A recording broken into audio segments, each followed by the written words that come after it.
Post-Secondary Equity Through the Lens of Policy Change is written by Michelle Asha Cooper and Lacey Leaguewater from the Institute for Higher Education Policy, IHEP, that, as its name says, focuses on policies institutions can create to close equity gaps and promote college access among underrepresented populations. The article was published a couple of years ago in the journal Change.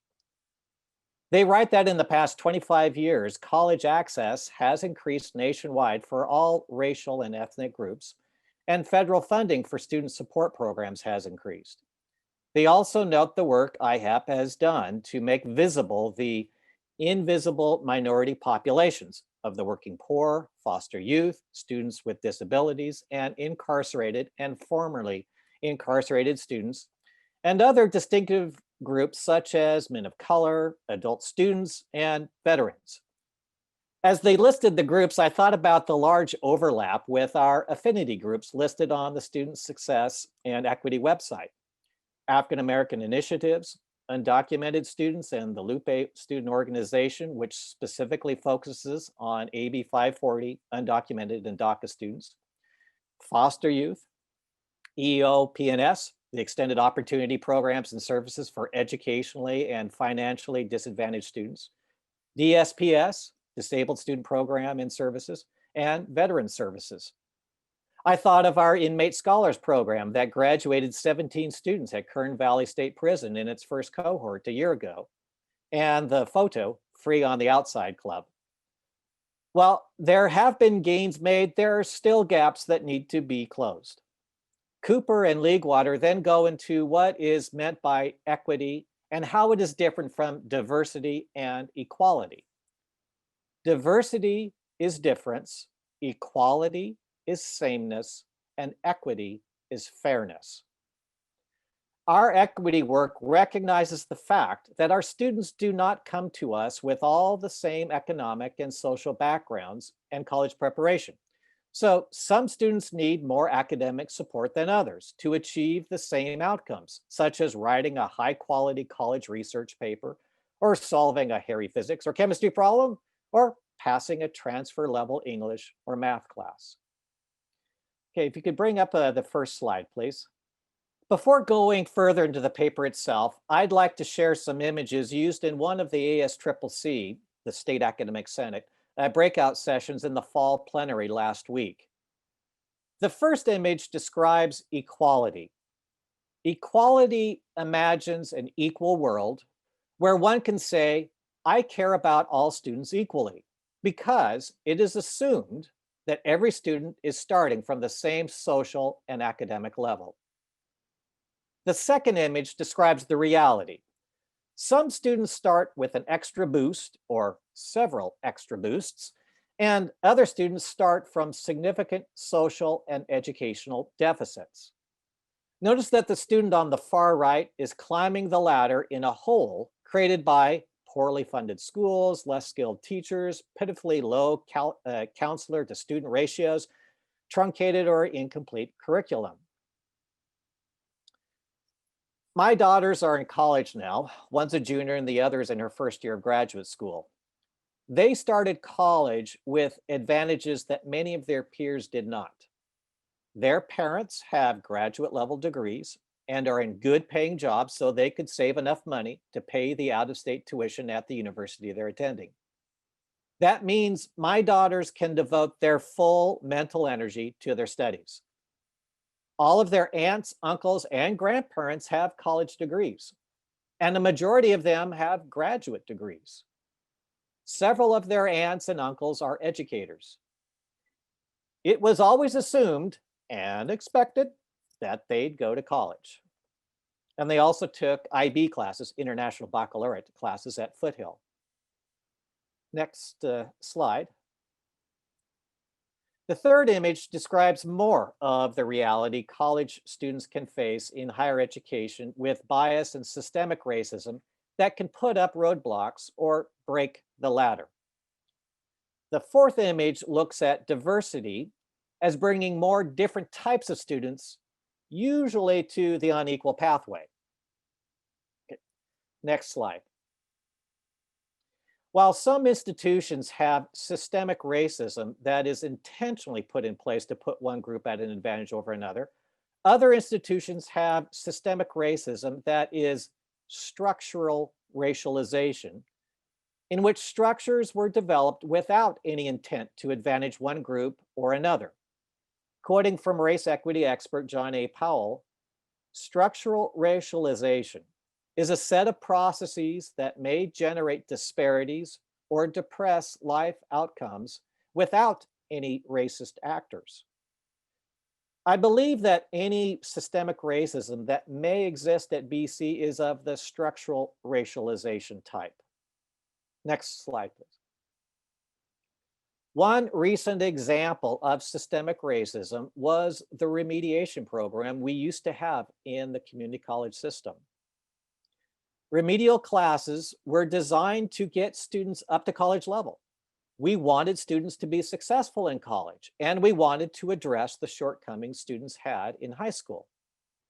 Unfortunately, BC students who were placed 3 or 4 levels below college level had just a 1 to 2% chance of making it through the remediation sequence to finally complete a transfer level math class, and less than 20% chance of finally completing a transfer level English class. Nearly all of the students placed in the lowest level remedial classes were African American and Hispanic. This chart looks at the English completion rates and lumps the lowest levels into one group on the far right. The upper levels, transfer level and one level below transfer, they're separated out. The black bar is the percentage of students placed into those levels who were African American or Latino. The red bar is the percentage of students who eventually successfully completed a transfer level English class. That's the throughput. Next slide. When you slice the data by high school GPA, the gaps still persisted. Now in this chart, the red and black bars mean something different than the previous chart I showed, and it's got a lot of stuff in it, so let's look at it pretty carefully here. In this one, we're looking at just the African American students. We're looking at the percentage of students who eventually successfully completed the transfer level English class, the throughput. If they were placed directly into a transfer level English class, that's the red bar, or in the remedial class one level below transfer, the black bar, for 3 slices of high school GPA. The gray boxes have the throughput of all BC students with those high school GPAs, okay, the gray boxes. Now, let's look at the high GPA students on the left side of the chart. 59% of African American students completed the transfer level English class if they were placed directly in transfer level English. That's 10 percentage points less than the throughput of all BC students overall. However, if the high GPA African American students were placed one level below, only 27% ever successfully completed a transfer level English class. That's a drop of 32 percentage points, 59% minus the 27%. And it's a gap of 19 percentage points from what happened with the overall student body. Okay, that's the green box, shows the gap. The overall student body saw a drop of only 23 percentage points when they were placed one level below transfer level. That's the 69% minus 46% of the gray boxes. The middle GPA bin shows only a 6 percentage point gap between the African American students and the overall student body if placed directly in a transfer level English class. Okay, that's the 43% in the gray box overall student body minus the 37% of the red bar African American students. There's a big drop for students placed one level below, but it hit the African American students harder. The green box has the 14 percentage point gap. Why were the negative impacts of being placed one level below transfer level so much greater for the African American students? The transfer level math throughput numbers were lower, but they showed the same sort of disproportionate negative impact. Similar sorts of statistics were found at other California community colleges. So, with only tiny percentages of students making it through to even have a chance at taking college level classes, and with nearly all students in the lowest levels of the remediation pipeline being African American and Hispanic, the remediation program could be seen as an example of systemic racism. I'm not sure if the California community college system ever figured out why the negative effects hit the African American students harder than other student groups. But the system generated disparities and depressed life outcomes of those placed in the remedial program because if they couldn't pass transfer level English and math, they couldn't get a degree. With the significant boost in earnings, we know a college degree can provide to the student and their families. None of the faculty teaching the remedial classes were racist actors in Powell's definition, but they taught in a system that had structural racialization. The state legislature said it was time to do something different and passed AB 705.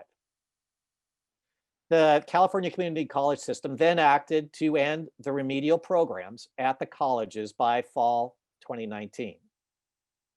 Next slide.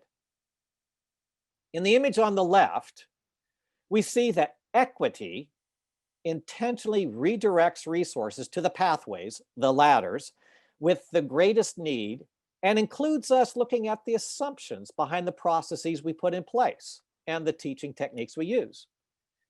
In the chart on the right, we see the percentage of Latino and Black students who successfully completed a transfer level English class. For example, for Latino students in any sort of English class in fall of 2015, just 27% of them successfully completed a transfer level English class. Just 17% of Black students enrolling in any sort of English class successfully completed a transfer level English class. Over the following years, we compressed and stacked remedial courses and developed a sophisticated multiple measures placement system. It helped, but the throughput was still low. Next slide. By fall 2019, all students were placed in transfer level English classes, and the throughput jumped up a lot. We developed all sorts of supplemental instruction and other academic support, and there was a significant jump up. Next slide. Here are the numbers for the transfer level math classes. Throughput rates for our African American students were stuck in single digits and in the teens for our Latino students. Next slide. That made the throughput jump in fall of 2019 even more dramatic. The California Community College system and BC redirected resources to the pathways with the greatest need to fix barriers and intentionally provided support, and it helped a lot. Okay, that's the end of the slides. After describing the disparities of educational attainment among the various ethnic and racial groups, Cooper and Leaguewater note the ill effects inequity has on the prosperity, the life outcomes of the groups. The education pays graphics I distribute to the faculty at the beginning of each semester shows the annual earnings and unemployment rates by educational attainment. The more college education you have, the more you earn, and more likely you'll have a job. When you disaggregate the student demographics at the various college levels, that is no college, some college, but no degree, associates, bachelor's, graduate level, you find a large percentage of students at the lower levels are African American, Hispanic, Native American, Pacific Islander, etc. While a large percentage of those at the upper levels are white. In the rest of their 2018 paper, Cooper and Leaguewater focus on 4 areas of policy change that would improve college completion rates and close other equity gaps. Making college affordable through financial aid, supporting degree completion, educating incarcerated students, and using timely data. They acknowledge that These areas are not a complete list of what needs to be done, but they're the ones we can handle right now. The California Community College system has acted upon some areas, but BC has done significant work on all of these areas. The California Community College system already has the lowest tuition and fees rates of anywhere in the country. And many of our students are on the California Promise Grant that waives the tuition and other financial aid that takes care of their textbooks. We give the best education bang for the buck of any place. However, we still have a lot of financial aid and scholarship money that goes unused. San Diego Mesa College viewed their scholarship process with an equity mindset and changed the application process for about 70% of their scholarships to lower the barriers for their Black and Latino students to apply. One of the things they removed from 70% of the scholarships was the need for a faculty reference, because many of the Black and Latino students did not have the social capital to ask faculty for references. They were also able to remove GPA requirements for many of their scholarships. Many more Black and Latino students got scholarships and were able to remain in school and complete their education. For the support degree completion for all students area of policy change, BC has instituted giving general education certificates to all those who have completed their GE course sequence, whether they apply for the certificate or not. I think we're also automatically granting degrees to those who have completed degree requirements, whether the students apply for the degree or not. We're also working on credit for prior learning and competency-based education to increase the number of very busy and financially struggling students who get a degree. Bakersfield College has been working on its inmate scholar program for a few years now and graduated its first cohort of students on August 28th, 2019. 17 inmate students from Kern Valley State Prison received associate's degrees. Those with a college education are much, much less likely to reoffend and drain state resources by being put back in prison. We're now disaggregating our student data in a variety of ways to improve our equity work. There are still significant gaps when students transfer from one system to another, or heck, even from one community college to another community college, but we're working on it. Our own Craig Hayward is taking leadership of a lot of that intersegmental work at the state level. Our state academic senate is very active at the state policymaking level, but we do need more faculty and staff inserting their voice and research and expertise into the policymaking process at the state and local college district level. We also recognize that we can't transform our students' lives without the help of and partnership with our community. I'm proud of the work BC did with the community this past summer to show that Black lives really do matter with the Juneteenth celebrations. I hope we'll build on these actions to broaden the equity-minded training to the entire college so that we can see with new eyes and dream with warmed hearts. Thank you.